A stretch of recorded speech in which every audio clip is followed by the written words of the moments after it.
This guide provides a step-by-step process for setting up a Zoom meeting, including starting a new meeting, inviting participants, customizing settings, and managing participants. Click the New Meeting button on the Zoom home screen to start a new meeting instantly. You will be redirected to join the meeting you just started. In the Zoom meeting section, copy the link and share it with people you want to invite to the meeting.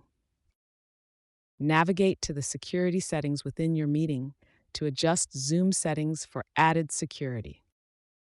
Navigate to the Settings option in the Zoom application to customize your meeting preferences, including video, audio, and security settings. Click the Video tab in the Settings menu to adjust your video preferences, such as camera selection, aspect ratio, and video enhancements.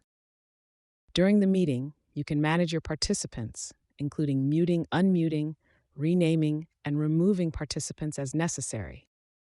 You've successfully set up your Zoom meeting. Now you can proceed to conduct your meeting or further explore advanced features within Zoom to enhance your experience.